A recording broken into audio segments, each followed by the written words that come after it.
এ পর্দার কথাই বলে গিয়েছেন আমাদের? কই না তো। ইসলাম তো আমাদের ভিন্ন কিছু বলে।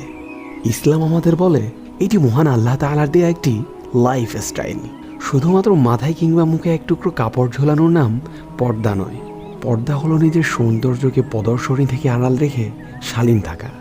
আর হ্যাঁ, হিজাব নিকাব পরে নৃত্য করা, নির্লজ্জের মতো নেচে গিয়ে টিকটক আর রিলস ভিডিও মেক করা, অসভ্যের মতো মুখে ইমোজি অ্যাড করে স্টোরি দেয়া, বেহায়ার মতো ছেলে জাস্ট ফ্রেন্ডের সাথে আড্ডা দেয়া, এসব আজ যাই হোক পর্দা হতে পারে না।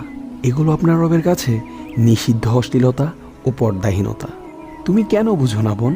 পর্দার সম্পর্ক শুধুমাত্র ওই এক টুকরো কাপড়ের সাথেই নয়, বরং বেশভূষা, চালচলন, চিন্তাভাবনা, অনুভব, অনুভূতি, পুরো লাইফস্টাইলের সাথে পর্দার সম্পর্ক।